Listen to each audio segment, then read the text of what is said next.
Okay, so a couple of things, little housekeeping. So today we're going to go over the lab, and we'll talk about that.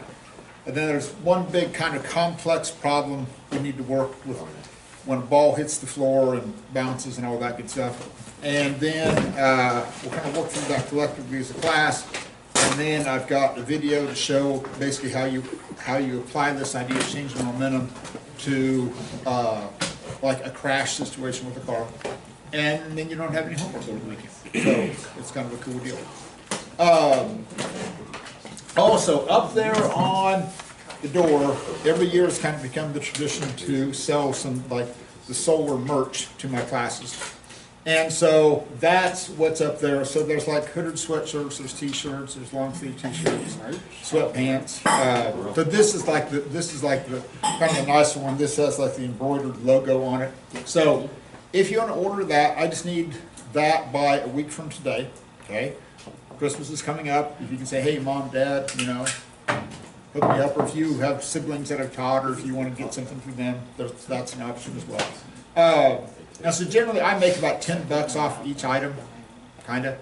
And so then if you buy something, that will add to the total for the class or for the, towards the horrible hair job that might be coming down the road.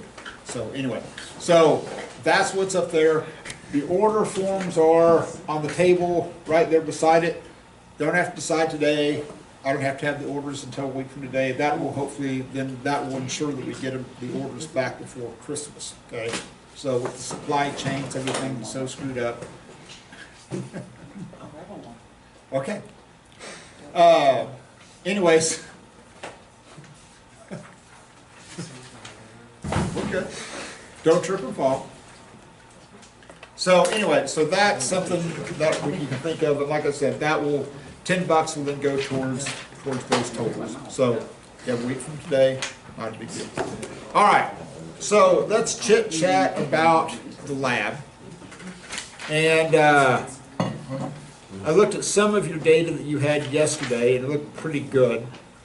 Like one group had like 21 and negative 19. So basically, here's the idea. That why did these objects have to go in opposite directions? There's two reasons. Evan, what's one of them? The momentum before was 0, so then the momentum after must add up to be 0. So one has to be negative and one has to be positive. Fantastic. So, Patrick, then why on your velocity time graph do they have to go on opposite sides when you do that pre-lab question? Because it's going different directions. Yeah. So if you have your pre-lab like this, okay, what would that indicate? They go the same direction. Yeah, you hit it and they're both going in the same direction, which would be kind of cool to see, but you violated every law of Newtonian physics and the law of one of the great conservation laws of linear momentum, which would be cool.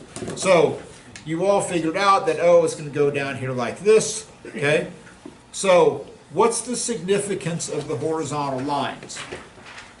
Constant velocity. Constant velocity, okay? So we're assuming that this is when that plunger is expanding. That's the only time that momentum is changing, and we know that because that's the only time that the velocity time graph is sloping. The rest of the time, that velocity time graph is going to be a horizontal line. Okay. So the whole key to this is we're assuming that it's a frictionless surface after it rolls, okay? Obviously, thank God, none of you tried to do this lab with it, like the wheel sides up and you had it like the carts laying on their back. Like, Mr. Werkamp, it doesn't work. What's wrong? Okay? You lied to us. Okay? No. Now, here's one of the things that is important when you look at conservation of momentum. So, these momentum problems are always assuming that it's a perfectly frictionless surface. And obviously it's not. So like if I catch, Sam throws me Hank the bowling ball and I catch it, okay, and I move off like this. Well, eventually I'm going to stop, okay? I'm going to slow down. And I was like, well, momentum isn't conserved. Well, if you look at the Earth system and us being part of that system, then momentum is still conserved, but that means that we've slightly altered the momentum of the Earth. And that actually becomes a factor. And we'll talk, it kind of plays in with gravitational fields. So like if here's the sun and here's the earth and we're trying to get something out towards Mars or one of the outside planets, sometimes when we launch those probes, like if we want to go to, say, Jupiter, sometimes what we'll do is we'll slingshot it past Mars and have the Mars gravity slingshot it and pull it around. And it's called a gravity assist, okay? And when that goes by Mars, that spaceship is going to gain some momentum. Mars is actually going to lose some momentum, okay? Because that momentum has to be conserved. Now, obviously, it's not an appreciable amount, but it can be calculated. So when you do a gravity assist with a spaceship, and you use that to speed it up, if you're going like Jupiter, Saturn, something like that, one of the outer planets, then that thing is going to gain some momentum, but that momentum is what's going to get lost by the planet that we sling it past. So anyway, on the questions on the back, on question number 2, you should have the same answer kind of over and over and over. Signs are going to be different, but you should basically have the same answer again and again and again and again. On number 3A, because if 3A is wrong, everything else is going to be a train wreck. Your answer to 3A should be a little bit less than 2 meters per second. Okay? Because if that's wrong, everything's just going to go ugly after that. Now, here's what you have to be careful of when you get to question F. Okay? So what is the change on the board if it ricochets in the opposite direction with the speed?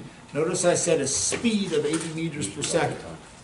So this thing is coming in at 218 meters per second. It's going to bounce off, change direction. Now, because it changes direction, what has to happen to the sign of your velocity? It has to go negative. So that's actually going to leave at negative 80 meters per second. Okay? If you kept it at positive, that would be a situation where it hit the block and it kept going in the same direction but just slowed down. But because it actually bounced back, so that's like when this thing hits, when that ball hits and bounces back, that velocity changes sign because it changes direction. Keep that in mind on this big problem that we worked today. Anyway, any questions on the lab? Sam? So when we have an equation where like the bullet gets embedded in a block, we just treat that as a California problem? Yes. Okay. It's a California problem. Okay, anything else? Going once, going twice, sold? Okay, stop that camera for a second. About it now. Okay, so we're gonna act like that never happened. All right, so we're working this problem here on this little sheet of paper. So, we're hold it up, drop it, down is defined as negative, up is defined as positive. And I'm going to keep the same system on the test. I'm not going to be a jerk, go, oh, on the test I'll screw them up and I'll make down positive, okay? I'm going to keep the exact same system on this as the problem that's going to be on the test. So, let's actually start with the velocity time graph, okay? So, where's the velocity time graph going to start? Here. Zero. It's going to start at 0, and then what's it going to do? Decrease. Slope up, slope down. Slope down. Because we're defining down as being negative, right? Yes. So, here's my velocity time graph. Here's 0 meters per second. Isaac, what's going to be the slope of that velocity time graph? Negative what? It is negative, but what value? Those are the units. I think Eli knows. Eli? 9.8 meters per second squared. Oh, why? Because gravity. The acceleration due to gravity. Because gravity. Actually, the I'm not wrong, acceleration though. due to gravity. How about the acceleration caused by this gravitational field that we're in? How about that? Yeah, that's probably right. Negative 9.8 meters per second squared, okay? So, Isaac, you were right, we just had to get like the value on it, right? So is it speeding up as it falls? Yes. Is the momentum vectors changing? Yes. Yes, momentum vectors are getting Bigger. bigger, okay? So oddly enough, that's the same way that the velocity vectors are changing. So your velocity vectors and your momentum vectors are always going to change in the same direction. So my momentum vectors and my velocity vectors are going to be getting bigger and bigger and bigger.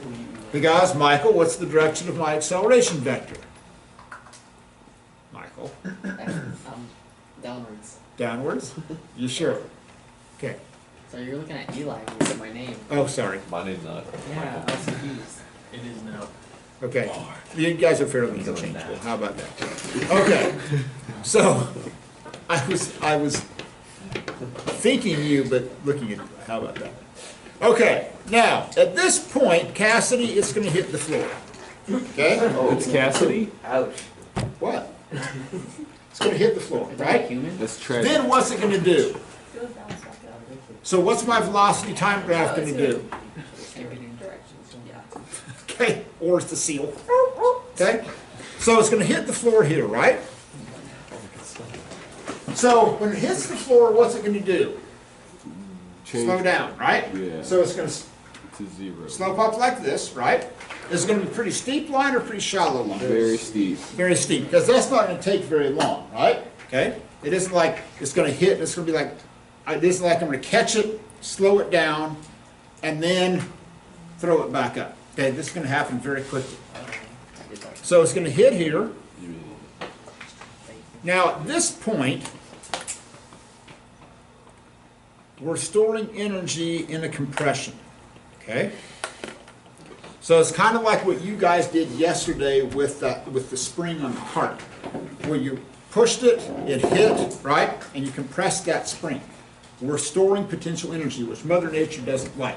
So in this case, we're storing potential energy, causing that the golf ball to get deformed. So when it's hitting, we're storing that energy because we're changing the shape of it, just like storing energy in a spring.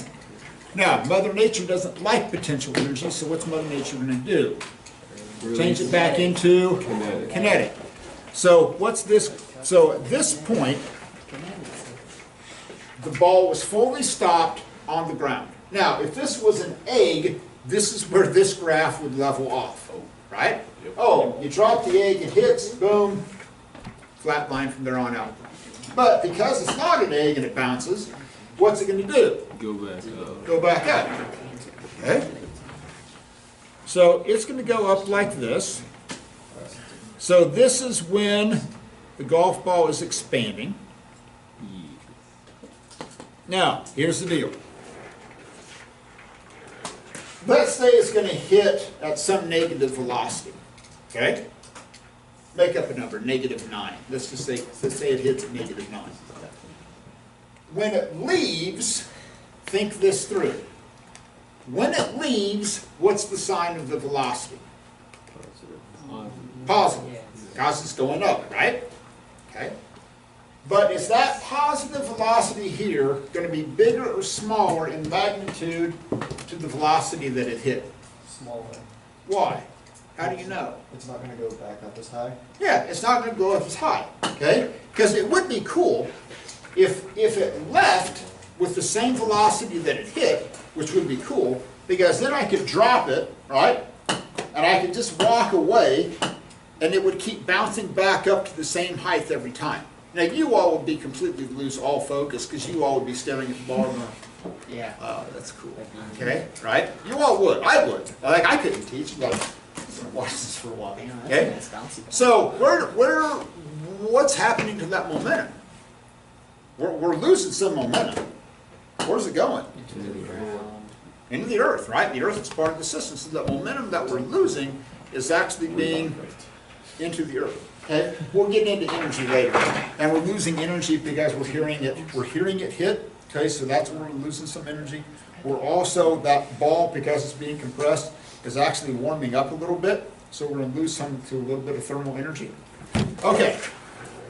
So at this point, it's going to leave Mother Earth. Okay? So once it leaves Mother Earth, Morgan Scott, what's that line going to do? So you're going to say a horizontal line like this. So it's going to hit, This is when it hit, Wait, no, it's gonna go back down. because this would be cool. Okay? Because what would that indicate that it's doing? It just goes straight up. Yeah, it would just go up at a constant velocity. I would love for that to happen. If it did, Morgan, oh, have we gone weird, okay? Because like, somebody didn't pay the gravity bill, and this thing is going up at a constant velocity. So I hit it, it's like, I watch it, it just goes up like, oh Lord, you're so screwed. Okay, so, that's not what it's gonna do, thankfully.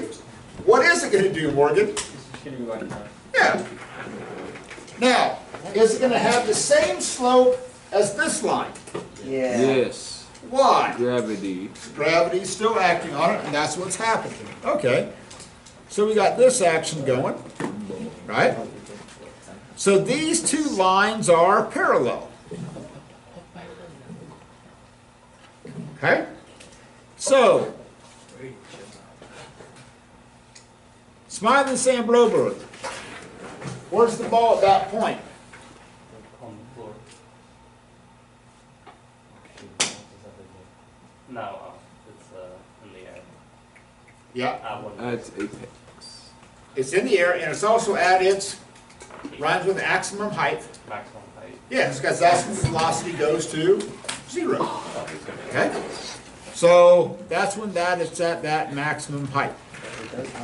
If you were to compare these two areas, wall, if I were to compare these two areas, would they be the same? No, Which one would be bigger? the one below, Why? because it's dropped from a higher height. Yeah, it falls farther than it goes upward. Okay? Got a negative displacement here, ball's falling down. Positive displacement here, ball's going up. This is going to be a little bit less. Now, if we let this just keep bouncing and bouncing and bouncing, what would that graph do eventually? Oh, Well, but each time it's going to do what? it gets smaller. Yes, it'd be like a reducing sawtooth, okay? It'd be like a linear regression, where it would get smaller and smaller and smaller. And eventually it's going to do what? Yeah, it's just going to be a flat line because it's just going to come to a stop, okay? Got the idea? Cool, all right. Now, I want to find the velocity that it's going to have when it hits, okay? And it's going to fall 1.85 meters. So what could I use to find the velocity when it's going to hit, Mr. Cole? You can use velocity equals acceleration times time. Ooh, I could, but I don't want to, because I don't know the time. Yeah, you don't know the time. Velocity equals acceleration. That equation. Velocity equals that equation? How about v squared equals v naught squared plus 2ad? How about we roll with that? Yeah. Okay. Now, here's what's going to be important. On the way down, what's the initial velocity? 0. So we're finding the final velocity, right? Yes. 2ad. Now, on the test, this is one of the things I'm going to look for, and I'm going to tell you this right now. What's my acceleration going to be? Negative 9.8 meters a second squared. Now, if I put in 1.85 meters, You'd be absolutely correct. nope, I'd be horribly wrong. Oh. Negative. Oh my god. Why is that, Eli, going to turn into a train wreck? Imaginary number. Yeah. Yeah, what he said. Oh, what did he say? How? Just get rid of the negative. Oh, just ignore it. Wait, negative 1.85. Yeah. Do that. Negative 1.85. Now, can we just randomly put a negative sign into there? Yeah, No. no. Why is that actually negative? Carter, talk to me. Because it is going in a downward direction. On the way down, what's your initial position? 0. 1.85. What? What's your final position? 0. If I take final position of 0 minus 1.85, I get Displacement. negative 1.85. Yeah. That's why it works. Okay? Now, so somebody crunch the numbers. Okay? And I'm going to tell you right now, I'm going to look for this on the test. okay? Positive. That you do this and you maintain the integrity of the signs. So, what do you get for your velocity? 6.02. 6.02. Yes. Now, if you put 6.02 meters per second, why is that going to be wrong? Because it's going up instead of down. It's not going up. Which direction is it going? Down. So what do you need to do? Make it negative. Because you're taking the square root, you need to pick the Negative. Positive or negative? negative. And so we're just going to pick that negative 6.02. Okay? Cool so far. So at this point, we know when it hits, it's going negative 6.02 meters per second. Okay? Now, we got that. Now, once it bounces back, it goes up to a height of what, 1 meter? Okay? So it goes up to a height of 1 meter. So now we need to figure out the velocity that it has when it leaves. Okay? So Mr. Cole, what equation can I use to figure out that velocity so that it bounces up to a height of 1 meter? That equation? Oh, we're going to use that equation a second time. Okay? Ooh. That's Eli, does that speak to you? Yeah. Very cool. Okay?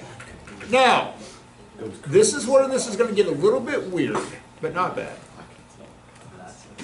I still need to. I tried. When it leaves, we're going to use that equation. But here's the difference. Okay? This is what you have to think through. Are you trying to find the final velocity, or are you trying to find the initial velocity? Initial, because what's the final velocity going to be? Zero. So you're trying to figure out how fast it's going when it leaves to go to a height of 1 meter. Okay? That's the difference. So, you can have v squared minus 2ad, and the square root of all that's going to get you v0. So my final velocity is going to be minus 2 times negative 9.8 meters per second squared. Now, is that 1 meter going to be positive or negative? Positive. Positive, why? They go up. It's going up. Now, this is where the magic happens.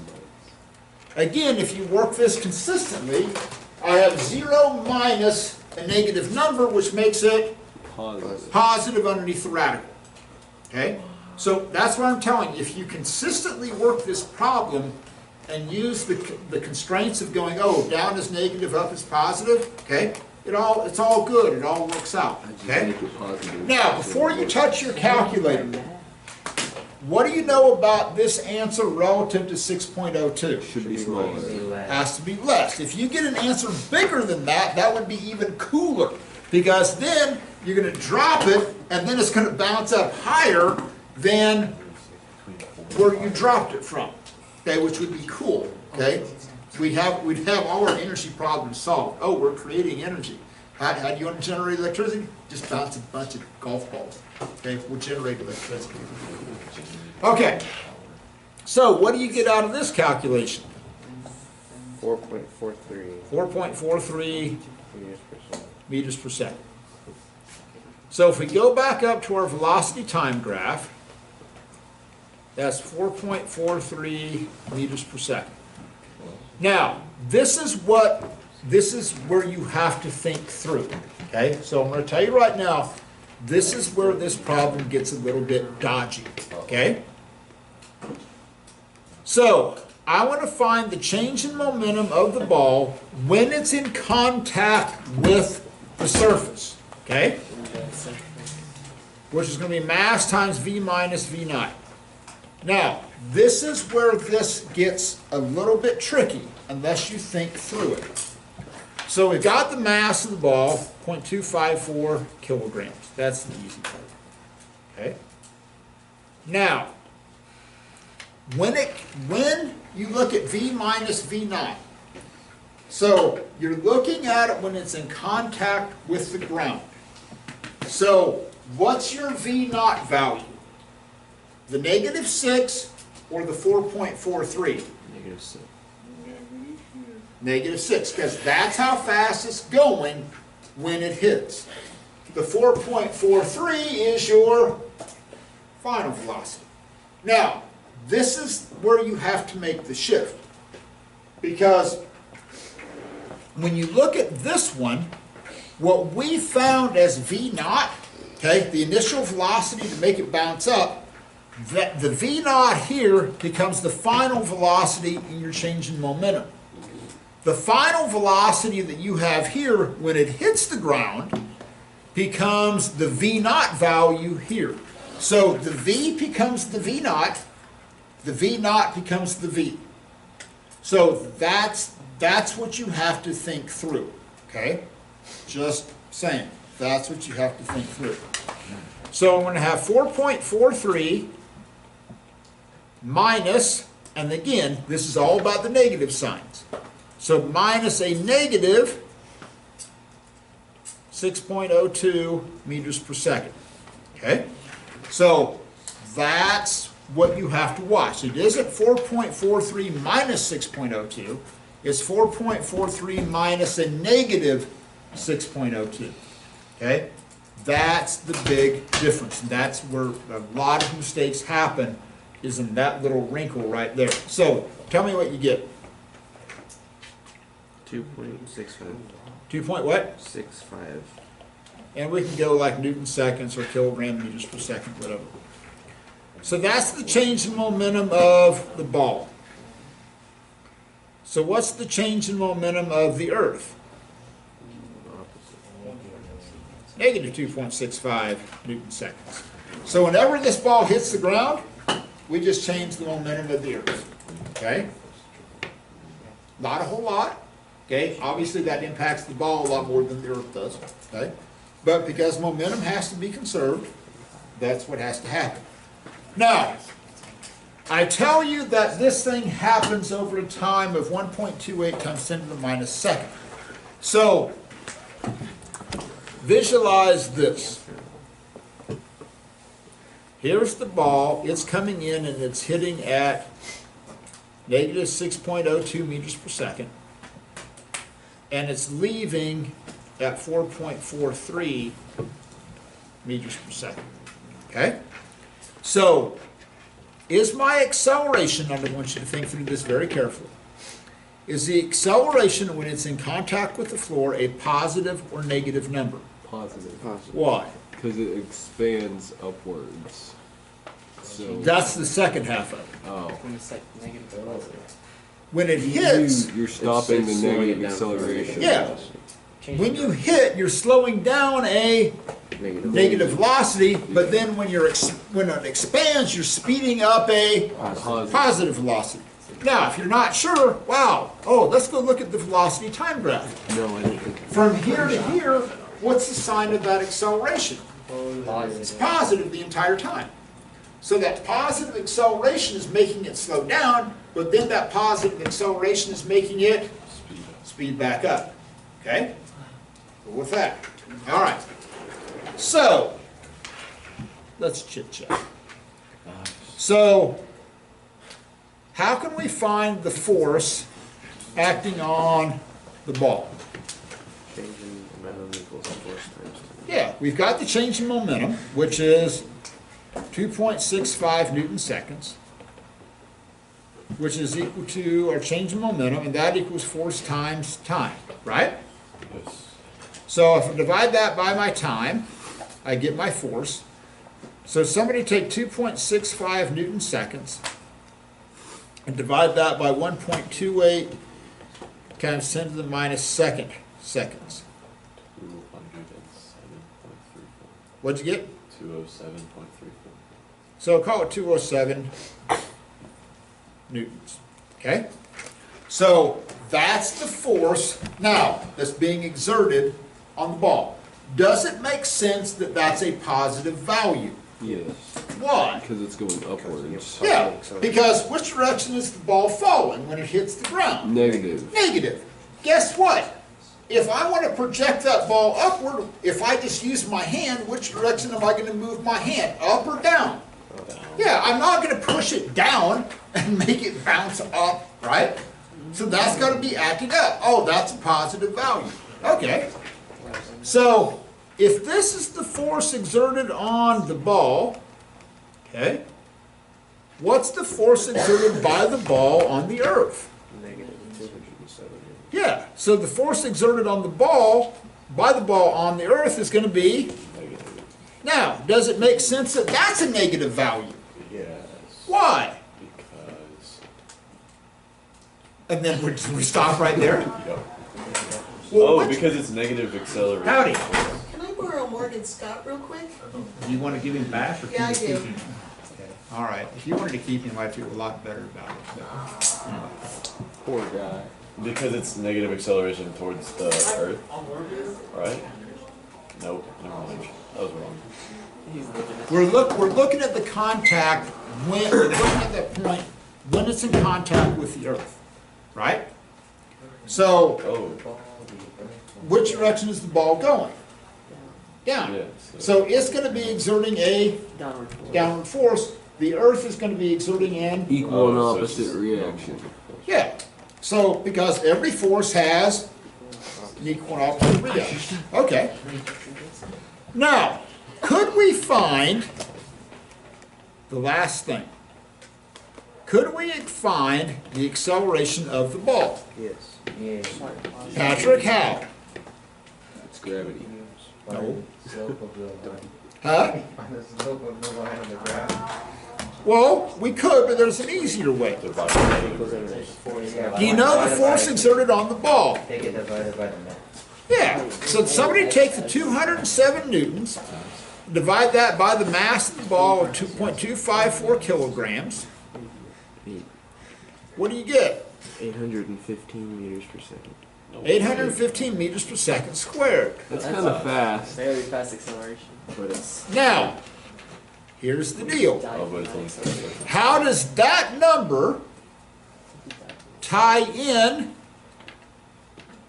to that velocity time graph? the slope. It's the. That's the slope of which part? That middle. Very Oh, that's the slope of that Huge one. one. 815 meters per second squared. Okay? And we know that's going to be really steep. Why? Because it happens very quickly. Because it happens very quickly. We're going from positive to negative in a very, very short amount of time. Now, it isn't like I catch it and then throw it that way, right? It's just, bam. Okay, so there's the acceleration of the ball. 815 meters per second squared. What's going to be the acceleration of the Earth? Negative 815 meters per second squared? No, Why? it's divided by mass, and the Earth is a much larger mass. than- Yeah, because if that happened, the Earth, this would be really weird, okay? If the acceleration of the Earth was equal and opposite to the acceleration of the ball, when I did that, what would the Earth do? Dude, we No got. way. The Earth would accelerate out from underneath us, okay? It's like, wow, Friday nights during basketball season, all across the United States, you have basketball. It's like every time someone would dribble the ball, the Earth would accelerate from out from underneath A lot us, of people. Get okay? out of orbit. That would be bad. Oh yeah, we'd be so screwed, okay? A lot of people. Now, I can find the acceleration of the Earth. Do you think it's going to be a very big number? No. No, thank God it's not. Okay? So I'm going to take negative 207 newtons, divide that by the mass of the Earth, 5.979, Oh no. times 10 to the 24th kilograms. A small number. And what do you get? Negative 3.46 times 10 to the Negative 25th 20, 30. meters. That seems pretty big. I think if all the people in the world played basketball on Texas, we could move the Earth. Yeah, just Well, do it why 23 times. Texas? Because everyone fits there. Okay, all right. So, are we good? Notice, now here's what I want you to remember. Every time you have an interaction, the changes in momentum are equal and opposite. Forces are equal and opposite. Are accelerations equal and opposite? No. No. What's the only time accelerations would be equal and opposite? Equal and opposite mass. How about just the Speed. same mass? Equal mass. Yeah. Okay. Yeah, or opposite mass. One's positive mass, one's negative mass. Way negative. Okay. All right, so let me fire up yonder video, and hold on to this, I promise you, there's gonna be a problem like this on the test a week from today. Okay, mark my words, so make sure that you understand that. So Brady, stop that for a second.